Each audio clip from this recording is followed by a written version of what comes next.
রাজধানীর আদ্দিন হাসপাতালে 6 শিশুর অস্বাভাবিক মৃত্যু হয়েছে। ভোরে এই হৃদয় বিদারক ঘটনা ঘটে। স্বজনদের পক্ষ থেকে দাবি করা হয়েছে এ ঘটনায় 11 শিশুর মৃত্যু হয়েছে এবং আরও 2 শিশু আশঙ্কাজনক অবস্থায়। একসাথে এত নবজাতকের মৃত্যুর কারণ বের করতে 3 সদস্যের কমিটি গঠন করা হয়েছে। এদিকে দোষীদের বিরুদ্ধে কঠোর ব্যবস্থা নেওয়ার হুঁশিয়ারি দিয়েছেন স্বাস্থ্যমন্ত্রী। অন্যদিকে নবজাতকের মৃত্যুর ঘটনায় আদ্দিন হাসপাতাল কর্তৃপক্ষ গভীর দুঃখ প্রকাশ করে জানিয়েছে, এ ঘটনায় অভ্যন্তরীণভাবে তদন্ত চলছে। 6 নবজাতকের মৃত্যুর ঘটনায় আরও খবর জানবো। আমার সাথে যুক্ত হচ্ছেন জনস্বাস্থ্যবিদ ডাক্তার লেনিন চৌধুরী। সহকর্মী আঞ্জাম খালিকও আমার সাথে যুক্ত হবেন, যিনি রয়েছেন আদ্দিন হাসপাতালে। আমি দেখতে পাচ্ছি আঞ্জাম খালিক এবং ডাক্তার লেনিন চৌধুরী দুজনেই আমার সাথে যুক্ত আছেন। ডাক্তার লেনিন চৌধুরী, আপনার কাছে আমি জানবো, কিন্তু তার আগে একটু যদি হাসপাতালের খবর জেনে নিতে চাই। আমার সহকর্মী রয়েছেন সেখানে। আঞ্জাম খালিক, নিশ্চয় শুনতে পাচ্ছেন। এই মুহূর্তে সবশেষ কি খবর রয়েছে?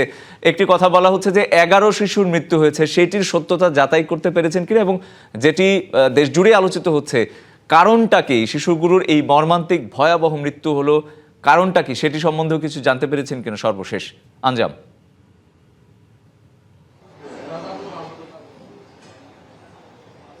জি রঞ্জন, ইতিমধ্যেই কিন্তু 6 শিশুর মরদেহ তাদের অভিভাবকদের কাছে হস্তান্তর করা হয়েছে। তবে এখানে একটি বিষয় আসলে অভিভাবক সহ সচেতন মহল বলছেন যে এই 6 শিশুর মরদেহের কোনো ময়নাতদন্ত ছাড়াই তাদের অভিভাবকদের কাছে হস্তান্তর করা হয়েছে, যার কারণে কিন্তু আসলে কেন মৃত্যু হলো, এর পেছনে কোনো গাফিলতি ছিল কিনা কিংবা কোনো ঘটনা ছিল কিনা সেটি আসলে কতটুকু জানা সম্ভব হবে, এটা নিয়ে কিন্তু প্রশ্ন রয়েছে।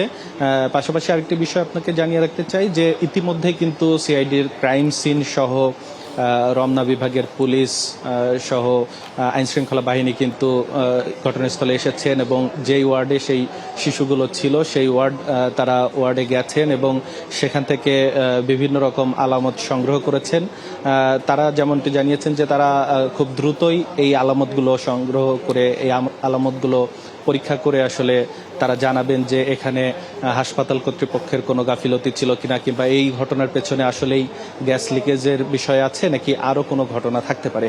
আমি আরেকটি বিষয় আপনাকে বলতে চাই যে ইতিমধ্যে কিন্তু বিএনপি সহ বেশ কিছু সরকারি কর্মকর্তারাও এসেছেন, স্বাস্থ্য অধিদপ্তরের মহাপরিচালক এসেছেন। তিনি কিন্তু ইতিমধ্যে জানিয়েছেন যে এই যেই রুমে তারা ছিল সেখানে আসলে এক প্রকার যে গ্যাস লিকেজের যেই আলামত সেটি কিন্তু তারা প্রাথমিকভাবে পেয়েছে। তবে তারা কিন্তু আসলে স্বাস্থ্য অধিদপ্তর 72 ঘন্টা সময় দিয়েছে তদন্ত কমিটির প্রতিবেদন দেওয়ার জন্য। আর আরেকটি বিষয়, আসলে সাধারণ মানুষ এখানে যারা বাচ্চা নিয়ে ভর্তি রয়েছেন এই হাসপাতালে, সেই বাচ্চাদের অভিভাবকরা কিন্তু এক প্রকার অভিযোগ করছেন যে পর্যাপ্ত পরিমাণ চিকিৎসক না থাকায় আসলে তাৎক্ষণিকভাবে এই ঘটনার পর বাচ্চাদের চিকিৎসা দেয়া সম্ভব হয়নি বলে তারা একটি ধারণা করছে। সব মিলিয়ে আসলে এই সকাল থেকে এই 6টি শিশু মৃত্যুর পর থেকে আসলে শোকাবহ পরিবেশ রয়েছে। একদম পরিষ্কার। আঞ্জাম, আমি বুঝতে পেরেছি আপনার কথা।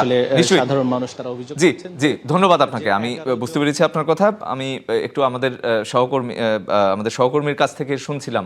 ডাক্তার লেনিন, আপনার কাছে যদি একটু জানতে চাই যে নানা ধরনের অভিযোগ কিন্তু উঠছে এবং যেটি বারবারই আমরা আমাদের প্রতিবেদনে দেখেছি, বলেছে যে ভেন্টিলেশন ব্যবস্থায় ঘাটতি ছিল। এই পুরো বিষয়টা আসলে এই হাসপাতালে এই ধরনের একটি ব্যবস্থাপনা, সেটি আসলে কতটা গ্রহণযোগ্য বা কি কারণ থাকতে পারে বলে আপনি মনে করেন? কয়টি শিশু মৃত্যুবরণ করেছে, 6 জন না 11 জন, এই বিতর্কটা সরকারের পক্ষ থেকে সঠিকভাবে দেখে শুনে রেজিস্টার দেখে এটি প্রকাশ করা দরকার এবং ইতিমধ্যে একটি তদন্ত কমিটি গঠন করা হয়েছে। আমরা প্রত্যাশা করছি এই তদন্তটি সুষ্ঠু, স্বচ্ছ এবং নিরপেক্ষ হবে এবং এজন্য যারা দায়ী তাদেরকে জবাবদিহিতার মুখোমুখি আনতে হবে, আইনের আওতায় আনতে হবে। এবং একই সাথে এই তদন্তে কতগুলি বিষয় জোর দেওয়া দরকার। সেটি হচ্ছে শিশুদের ওয়ার্ডের যে সাধারণ বায়ু চলাচল ব্যবস্থা বা ভেন্টিলেশন সিস্টেম, এটিতে কি কোনো গন্ডগোল ছিল কিনা, অথবা যে গ্যাসগুলো ব্যবহার করা হয়েছিল সেই গ্যাসের লাইনে অক্সিজেন বা যা যা থাকা দরকার তার বদলে অন্য কোনো বিষাক্ত গ্যাস এসেছিল কিনা সেটি, এবং একই সাথে ওই সময়ে ওই রুমটির কক্ষটির তাপমাত্রা কেমন ছিল সেটা দরকার, এবং কোনো যন্ত্রপাতিতে কোনো বৈকল্য বা যন্ত্রপাতি নষ্ট ছিল কিনা এগুলোও দেখা দরকার। এবং এগুলো না দেখলে কিন্তু পুরো বিষয়টিকে আমরা কি ঘটেছিল সেটা বুঝতে পারবো না।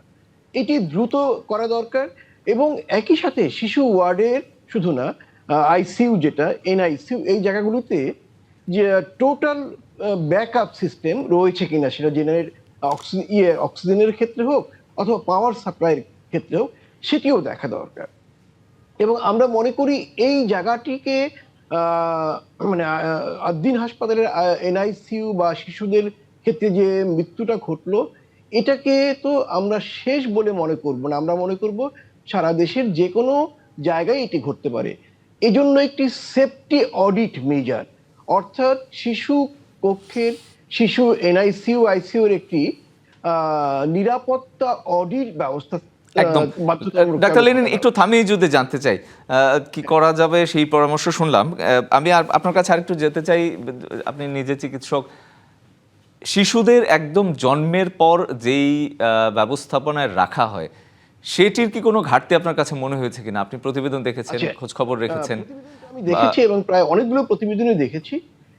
এই মুহূর্তে কোনো ঘাটতি রয়েছে কিনা এই জাতীয় শব্দ উচ্চারণ করার আগে, যেহেতু একটি তদন্ত কমিটি গঠন হয়েছে, তারা এ টু জেড অর্থাৎ পুরো বিষয়টাকে টোটাল চেক আপ করুক। একটা ব্যাপার তো সত্য যে এই শিশুগুলো মৃত্যুবরণ করেছে, এবং একসাথে এই শিশুগুলোর মৃত্যুর দৃষ্টিগ্রাহ্য কোনো কারণ নাই। আমরা শুধু একটি বর্ণনা পেয়েছি যে শিশুরা প্রচন্ডভাবে কান্না করছিল, কাশি দিচ্ছিল এবং ক্রমশই নিস্তেজ হয়ে যাচ্ছিল, বমিও এটা করছিল।